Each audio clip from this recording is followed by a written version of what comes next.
سفر المظفر کا مہینہ جاری ہے۔ اس سفر کے آخر کے اندر 27 سفر کو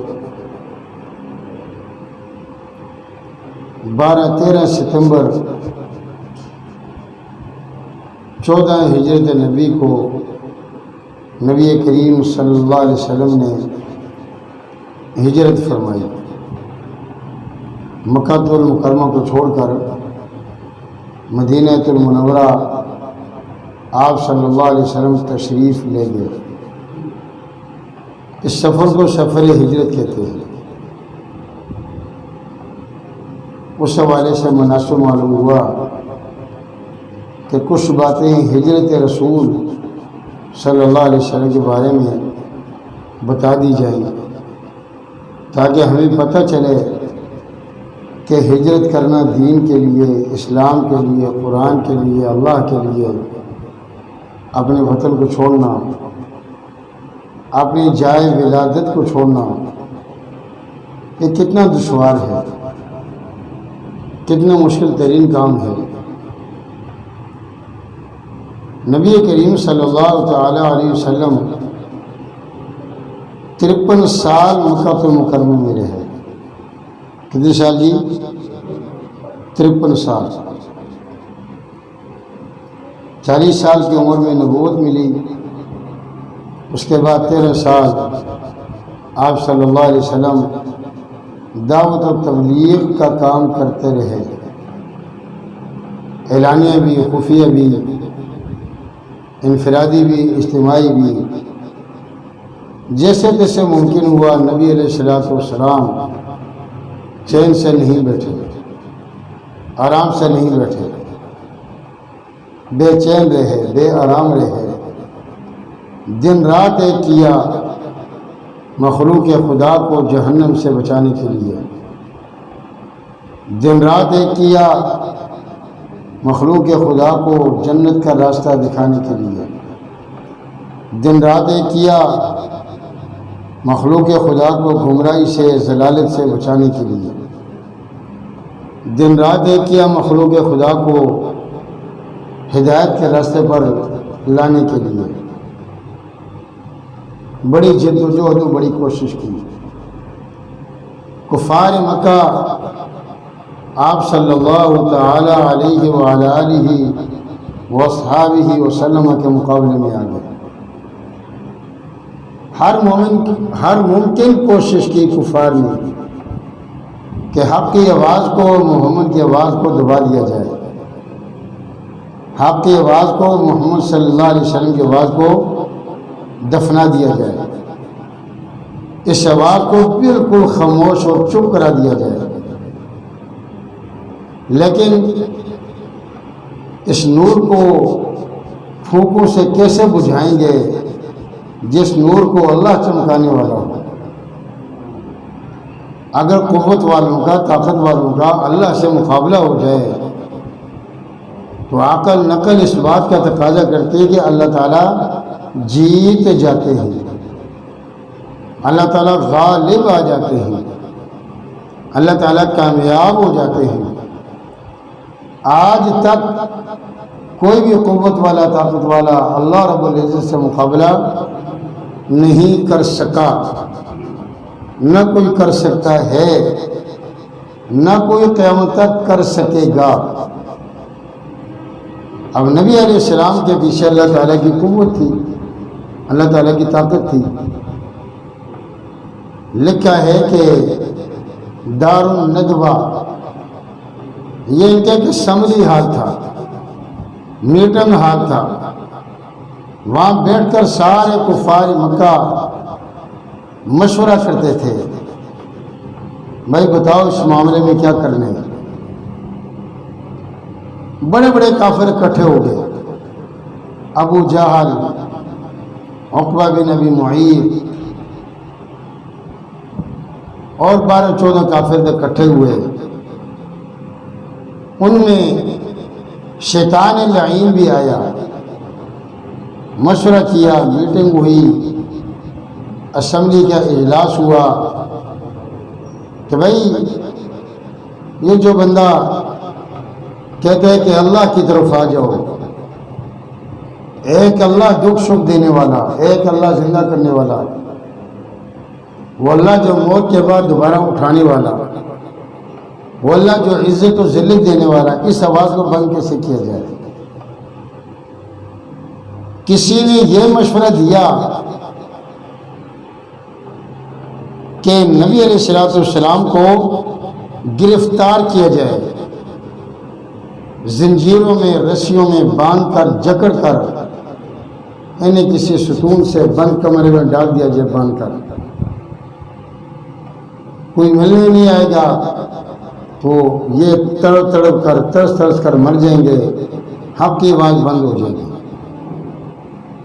دوسروں نے یہ جواب دیا کہ یہ تدبیر اچھی نہیں ہے، کیونکہ اگر آپ انہیں جکڑ لوگے، پکڑ لوگے، گرفتار کر لوگے، ان کے جانشینان، ان کے صحابہ، ان کی امتی آئیں گے اور ان کو چھڑا کر لے جائیں گے۔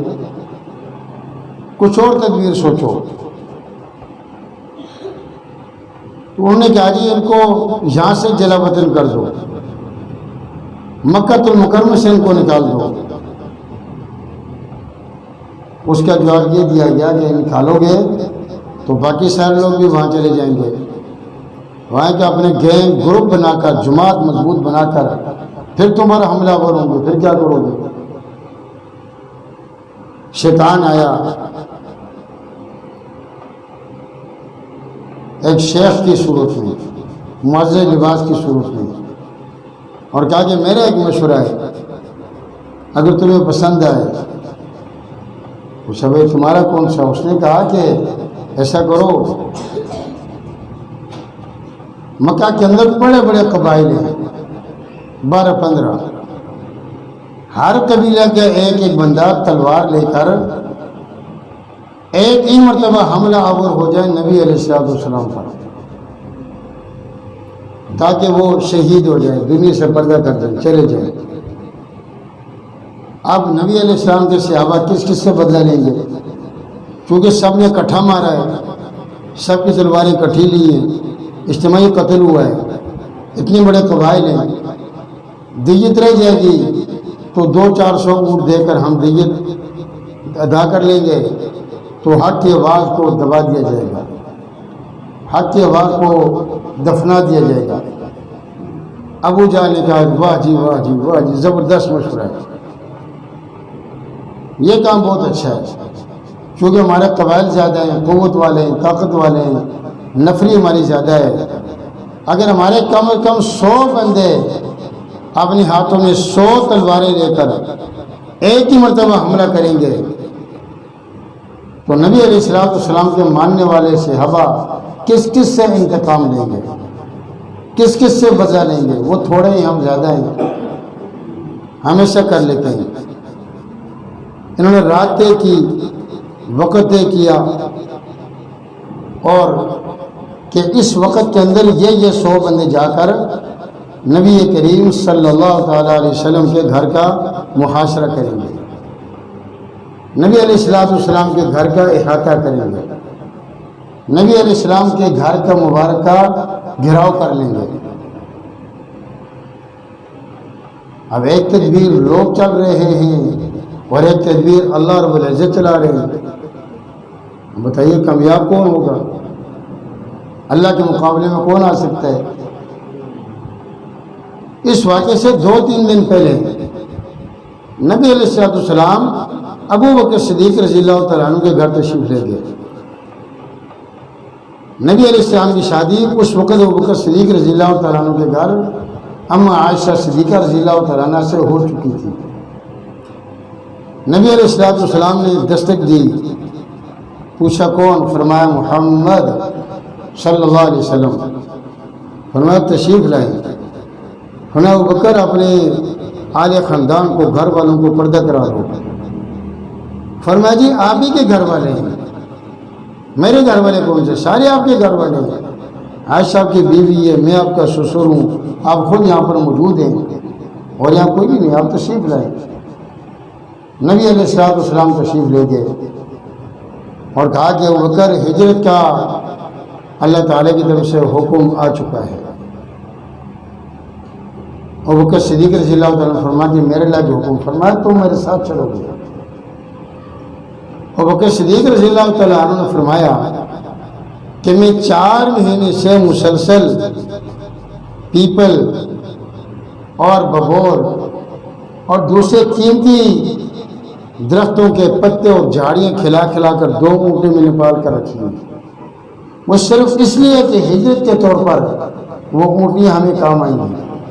ایک تو آپ صلی اللہ علیہ وسلم کی، ایک میری۔ فرمایا ٹھیک ہے، یہاں معاملہ اوکے ہو چکا۔ اب نبی کریم صلی اللہ علیہ وسلم واپس اپنے گھر تشریف لائے۔ اللہ تعالیٰ نے بذریعہ وحی بتا دیا تھا کہ رات کو آپ کے گھر کا گھیراؤ ہوگا، رات کو آپ کے گھر کا محاصرہ ہوگا۔ 100 بندے 100 تلواریں ننگی لے کر گھر کے چاروں طرف کھڑے ہیں۔ اندر کیوں نہیں جا رہے بھائی؟ اندر کیوں نہیں جا رہے؟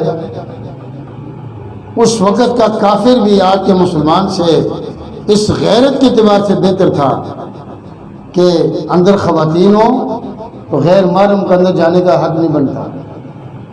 اندر مستورات ہیں، پردہ نشیں عورتیں ہیں، آگے جو باہر والے سارے کافر ہیں 100، لیکن اندر تو مسلمان ہی نہیں۔ نبی علیہ السلام کے گھر والے، نبی علیہ السلام کی بچیاں، نبی علیہ السلام کے ازواج مطہرات ہیں۔ اور دوسری وجہ لا تحزن ان اللہ معنا، میرے نبی غم نہیں کیجیے، اللہ ہمارے ساتھ ہے۔ اللہ تعالیٰ نے تسلی دے دی تھی کہ میرے نبی آپ کو کچھ بھی نہیں ہو سکتا، ایک ذرہ برابر، ایک بال برابر آپ کا نقصان نہیں ہو سکتا، کیونکہ میری قوت اور میری طاقت میرے نبی کے ساتھ ہے۔ حضرت علی رضی اللہ تعالیٰ عنہ کو بلایا، ان کو اپنے گھر میں سلایا، یا ایھا المزمل یا ایھا المدثر والی چادر دے کر فرمایا کہ علی میری یہ چند امانتیں کفار مکہ نے میرے پاس رکھوائی ہوئی ہیں، ہم رات کو بحفاظت خدا بندی نکل جائیں گے، صبح آپ نے یہ امانتیں جس جس کی ان کو ادا کر دینی ہیں۔ اور یاد رکھیے گا علی ڈرنے کی ضرورت نہیں ہے، ڈرنے ورنے کی ضرورت نہیں ہے۔ یہ کفار مکہ کے ہاتھوں میں ننگی تلواریں ہیں، پر آپ کا بال بھی یہ توڑ نہیں سکیں گے، آپ کو کچھ بھی نہیں بگاڑ سکیں گے۔ محاصرہ کیا گیا، پوری رات کھڑے رہے۔ اللہ تعالیٰ کی طرف سے حکم آیا کہ میرے نبی صلی اللہ علیہ وسلم ہاتھ میں مٹھی مٹی کی لیں، ایک مٹھی مٹی کی لیں۔ بعض کتابوں نے لکھا ہے کہ چھوٹے چھوٹے سنگریزے، کنکر اور پتھر لیں، باریک بجری، اور اس کو آپ اپنے گھر مبارک سے باہر نکلیں گے تو ان کفار مکہ کے سروں پر اس کو پھینکنا آپ کا کام ہے، اور ایک مٹھی مٹی کو ہر کافر کے سر پر پہنچانا یہ خدا کا کام ہے، یہ اللہ تعالیٰ کا کام ہے۔ نبی علیہ السلام نے وہ مٹھی مٹی کی لی اور وہ کفار مکہ کے سروں کی طرف اس کو پھینک دیا۔ اللہ کی قدرت کے سارے کافروں کے سروں پر مٹی پہنچ گئی، سارے کافروں کو اللہ پاک نے اندھا کر دیا۔ اور اللہ تعالیٰ نے فرمایا کہ سورہ یاسین کی یہ آیت شریفہ پڑھ کر اس پر دم بھی کر دیں۔ یہ پڑھ کر اس پر پھونک ماری اور کفار کی طرف پھینک دیا، سارے کفار اندھے ہو گئے، ان کو کچھ نظر نہیں آیا۔ نبی علیہ السلام ان کے درمیان سے آرام چین سکون سے اطمینان سے نکل کر ابو بکر صدیق رضی اللہ تعالیٰ عنہ کے گھر تشریف لے گئے۔ صبح جب ہوئی، روشنی پھیل گئی، سورج طلوع ہونے کے قریب ہے، دائیں لوگ اکٹھے ہو گئے کہ بھئی یہ 100 بندہ تلواریں لے کر نبی علیہ السلام کے گھر کے باہر کیا کر رہا ہے؟ کسی نے پوچھا کہ بھئی تمہارے یہاں کیا کام ہے؟ انہوں نے کہا کہ ہم نے آج حق کی آواز کو خاموش کرانا ہے، حق کی آواز کو ہم نے دبانا ہے، آج سے مسلمانوں کا خاتمہ کرنا ہے ہم نے۔ بھائی کیا مقصد ہے؟ کفار نے کہا ہم نے آج رات اکٹھے ہو کر محمد صلی اللہ علیہ وسلم کو قتل کرنا ہے، نعوذ باللہ، انہیں شہید کرنا ہے۔ ابھی تک وہ باہر آئے نہیں ہیں، کھڑکی سے دروازے سے باہر آئیں گے ہم مار دیں گے ان کو۔ تو اس بندے نے کہا پاگلو، عقل کے اندھو، حضور نبی کریم صلی اللہ علیہ، آپ ہی کہہ دیجئے ذرا، صلی اللہ علیہ وسلم، وہ تو بڑے آرام، چین، سکون، اطمینان سے، اور رات کے وقت میں نے خود دیکھا تمہارے درمیان سے نکل کر چلے گئے، دروازے کی جھاکیوں سے اندر جھانکا، دیکھا تو حضرت علی رضی اللہ تعالیٰ عنہ سو گئے۔ لیکن جب ابو جہل نے حضرت علی پر سختی کی، تشدد کیا، انہیں گھسیٹا اور کہا کہ بتا تمہارے نبی کہاں ہیں؟ فرمایا جی رات کو تو چلے گئے، مجھے نہیں پتا کہاں چلے گئے۔ جب کفار کو محسوس ہوا کہ حضرت علی رضی اللہ تعالیٰ عنہ کچھ بتا نہیں رہے، اب یہ سیدھا صدیق اکبر رضی اللہ تعالیٰ عنہ کے گھر چلے گئے کفار، اور کہا کہ ان کا یار وہی ہے، اسی کو پتا ہوگا۔ اب سارے کافر سو کے سو لے تلواریں لے کر صدیق اکبر رضی اللہ تعالیٰ عنہ کے گھر چلے گئے۔ دروازے میں دستک دی، اندر سے صدیق اکبر رضی اللہ تعالیٰ عنہ کی بیٹی اسماء بنت ابی بکر رضی اللہ تعالیٰ عنہ آئی، جو عبداللہ بن زبیر رضی اللہ تعالیٰ عنہ کی والدہ تھی۔ کیا مسئلہ ہے؟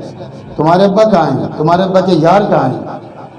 محمد عربی صلی اللہ علیہ وسلم کہاں ہیں؟ تو بچے نے کہا جی ہمیں نہیں پتہ نہیں کہاں ہیں، رات کو پھر چلے گئے۔ ابو جہل نے زور سے تھپڑ مارا اسماء بنت ابی بکر صدیق رضی اللہ تعالیٰ عنہ کے ان کے چہرے پر، ان کی کانوں کی بالیاں ٹوٹ کے، ان کی کچھ آنکھ بھی زخمی ہو گئی۔ اب انہوں نے پیرے بٹھا دیا کہ مکہ المکرمہ سے باہر جانے کے جتنے بھی بڑے بڑے معروف اور مشہور راستے ہیں وہاں پر پہرے داروں کو بٹھا دو، چوکیداروں کو بٹھا دو، اور اعلان کر دیا پورے مکہ کے اندر کہ جو بندہ ان دونوں کو، ابو بکر صدیق رضی اللہ تعالیٰ عنہ اور محمد عربی صلی اللہ علیہ وسلم کو زندہ گرفتار کر کے لائے گا یا قتل کر کے ان کے سر لائے گا، ہم اس کو نقد و نقدی 100 اونٹ عطا کریں گے۔ اب ایک اونٹ کم از کم لاکھ کی ہو، حالانکہ بہت مہنگی ہے، بات کہاں تک چلی جائے گی؟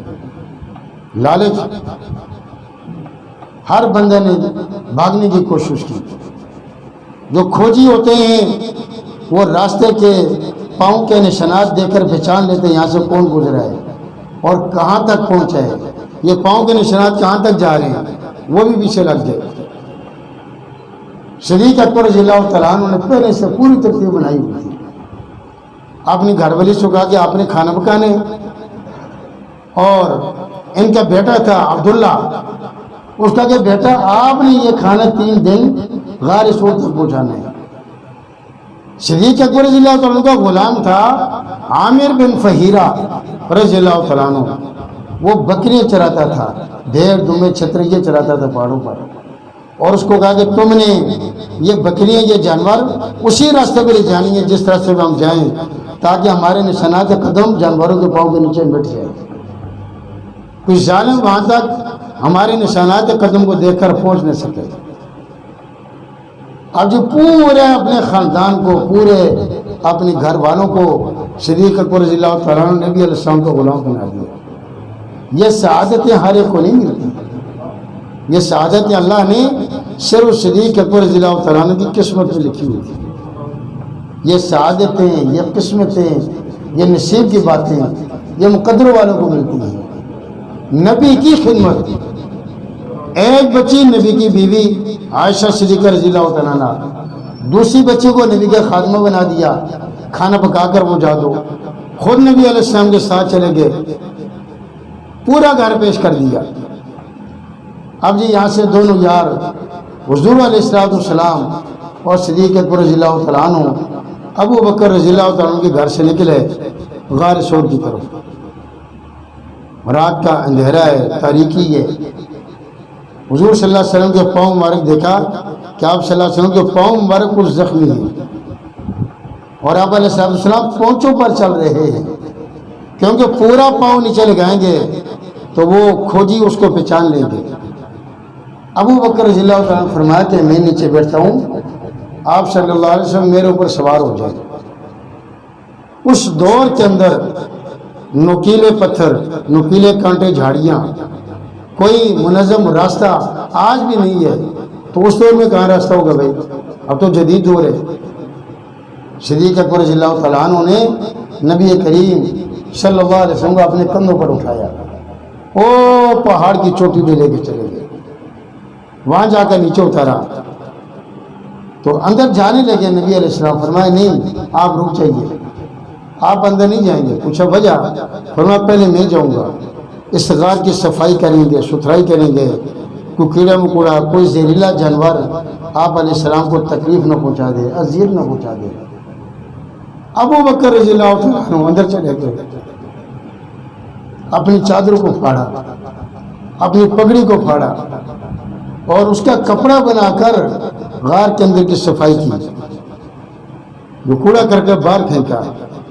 پھر جو چھوٹے چھوٹے سوراخ تھے جہاں سے خدشہ تھا، خطرہ تھا، کوئی بھی زہریلے جانور آ سکتا ہے، ان تمام کے تمام سوراخوں کو اپنے کپڑوں سے بند کیا۔ آخر میں 2 سوراخ رہ گئے، ایک سوراخ کو کسی طریقے سے بند کیا اور دوسرے سوراخ کو چوکڑی مار کر، اس طریقے سے چوکڑی مار کر اپنی پاؤں مبارک کی ایڑی کو سوراخ کے اوپر رکھ لیا۔ پھر نبی علیہ السلام سے گزارش کیا، آپ تشریف لائیے۔ نبی علیہ السلام غار میں تشریف لے گئے، فرمایا کہ آپ تھکے ہو، آپ آرام کریں، میں بیٹھوں گا۔ تو نبی علیہ السلام نے اپنے سر مبارک ابو بکر رضی اللہ تعالیٰ کی گود میں رکھا، تو نبی علیہ السلام نے خوب آرام کیا اور صدیق اکبر رضی اللہ تعالیٰ نے خوب جی بھر کر زیارتیں کی، خوب دیدار کیا 3 دن۔ کہتے ہیں کہ ایک دن ہم عائشہ صدیقہ رضی اللہ تعالیٰ عنہ اور نبی علیہ السلام 14ویں رات کے چاند کے وقت باہر سین میں بیٹھے ہوئے ہیں، آسمان کی طرف دیکھا، آسمان کے ستارے چمک رہے ہیں اور ستارے واضح طور پر صاف ستھرے نظر آ رہے ہیں۔ اما جان نے پوچھا کہ اللہ کے نبی صلی اللہ علیہ وسلم، کیا کسی کی نیکیاں آسمان کے ستاروں کی تعداد سے بھی زیادہ ہیں؟ اما جان کا مقصد یہ تھا کہ میرے باپ کی نیکیاں زیادہ ہوں گی۔ تو نبی علیہ السلام فرمایا، ہاں عائشہ، ایک بندہ ایسا ہے قریش کا نوجوان، اس کی نیکی آسمان کے ستاروں کی تعداد سے بھی زیادہ ہے۔ پوچھا جی وہ کون سا؟ اس کا نام بتائیے۔ فرمایا عمر فاروق رضی اللہ تعالیٰ عنہ۔ ہم عائشہ پریشان ہو گئی، فرمایا پھر میرے ابا کی نیکیاں کہاں چلی گئی؟ تو نبی علیہ السلام فرمایا، عائشہ تیرے ابا کی وہ 3 راتیں جو غار سور میں میرے ساتھ گزاری ہیں، عمر کیا سارے مسلمان لگ جائیں، ابو بکر کی 3 راتوں کے نیکیوں کو مقابلہ نہیں کر سکتے۔ وہ بڑی مشقت کی راتیں تھی۔ اسی دوران ایک سانپ آیا، کالا، زہریلا، خطرناک، اور اس نے آ کر پہلے تو دائمی کوشش کی زمین کو کھودنے کی، کریدنے کی، سوراخ کرنے کی۔ لکھا ہے کہ وہ سانپ اصل میں ایک جن تھا، عیسیٰ اور موسیٰ علیہ السلام کے دور کا۔ اس نے یہ دعا کی تھی کہ میں نبی آخر زمان، فخر زمان صلی اللہ علیہ وسلم کو دیکھ لوں، لیکن اس کے دعا قبول اس صورت میں نہیں ہوئی۔ فرمایا کہ تم سانپ بن جاؤ، اس صورت میں شاید تم اس ہستی کی زیارت کر سکو۔ اللہ پاک نے اس کو سانپ بنایا۔ وہ حقیقت میں آیا تھا غار کے اندر نبی علیہ السلام کے دیدار کے لیے، نبی علیہ السلام کی زیارت کے لیے، لیکن سامنے ابو بکر صدیق رضی اللہ تعالیٰ عنہ کی ایڑی مبارک تھی۔ اس نے ہلکا سا ڈنک مارا تو، لیکن ابو بکر صدیق رضی اللہ عنہ نے اپنی ایڑی کو حرکت نہیں دی۔ اس کا زہریلا اثر آنکھوں تک پہنچا اور رو پڑے۔ وہ آنسوں کے 2 قطرے نبی علیہ السلام کے مبارک چہرے پر گر پڑے۔ اس کی وجہ سے نبی علیہ السلام کی مبارک آنکھ کھل گئی کہ بارش ہو گئی، یہ پانی کہاں سے آیا ہے؟ بھی پانی گھروں میں۔ دیکھا کہ ابو بکر رضی اللہ تعالیٰ رو رہے۔ پوچھا بکر کیا ہوا؟ فرمایا جی زہریلے سانپ نے مجھے کاٹ دیے اور کاٹ کا وہ چلا گیا۔ فرمایا ایڑی سامنے کرو۔ جب بڑی سامنے کی نبی علیہ السلام نے کلام اللہ پڑھا، آپ نے لعاب دان مبارک وہاں پر لگایا، اسی وقت ابو بکر صدیق رضی اللہ تعالیٰ نے بیٹی ٹھیک ہو گئی۔ کفار مکہ وہاں پہنچ کے بالکل غار کے دہانے پر کھوجیوں کی مدد سے نشانات قدم کے پہچان کی مدد سے وہاں تک پہنچ گئے۔ تو اللہ پاک کی قدرت کہ اللہ پاک نے مکڑی کو حکم دیا کہ وہاں پر وہ جالا تان دے، کبوتری کو حکم دیا کہ وہ جالے کے اوپر وہ انڈے دے دے۔ اب جی باہر سے اندر کوئی نظر نہیں آ رہا اور اندر والوں کو باہر والے سب نظر آ رہے ہیں۔ انہوں جا کر غار کے دائیں سارے کھڑے اور کہا کہ یہاں تک تو کوئی بندہ آیا ہے، یہاں سے آگے پتہ نہیں بندہ گیا کہاں ہے۔ کتابوں میں لکھا کہ وہ بکر رضی اللہ تعالیٰ پر دیکھا تو واضح طور پر سارے کافر نظر آ رہے ہیں۔ تو بکر رضی اللہ تعالیٰ عنہ نے نبی علیہ السلام سے کہا، اللہ کے سچے آخر نبی صلی اللہ علیہ وسلم، میرے ماں باپ اور قربان، اگر یہ تھوڑا سا دھیان اور غور و فکر سے اپنے پاؤں کی طرف غور کریں گے تو ہم ان کو واضح طور پر نظر آ جائیں گے، پھر ہمارا کیا بنے گا؟ تو نبی علیہ السلام فرمایا، ابو بکر لا تحزن ان اللہ معنا، غم نہیں کیجئے، اللہ ہمارے ساتھ ہے۔ غم نہیں کیجئے، یہ توحید سکھائیے، توحید۔ کوئی مشکل وقت ہو، کوئی پریشانی کا وقت ہو، کوئی بیماری کا وقت ہو، کوئی بھی مسئلہ ہو، کس کو پکارنے؟ لا تحزن ان اللہ معنا، غم نہیں کیجئے، اللہ ہمارے ساتھ ہیں۔ اللہ پاک نے کفار مکہ کی تدبیروں کو خاک میں ملا دیا، ذلیل، خائب، خاسر، رسوا ہو کر، ذلیل ہو کر سارے کفار مکہ وہاں سے اپنے گھروں کو چلے گئے۔ اللہ پاک نے اپنے نبی کو اور نبی علیہ السلام کے خادم ابو بکر صدیق رضی اللہ تعالیٰ عنہ کو کفار مکہ کی شرارتوں سے محفوظ رکھا۔ انشاءاللہ بقائے ہجرت کا واقعہ زندگی رہی تو آئندہ جمعوں کو بیان کروں گا۔ اللہ تعالی ہمیں ہجرت کے سبق سے درس عبرت حاصل کرنے کی اور صدیق کی طرح نبی علیہ السلام سے پیار و محبت کرنے کی توفیق عطا فرمائیں۔ وما علینا الا البلاغ المبین۔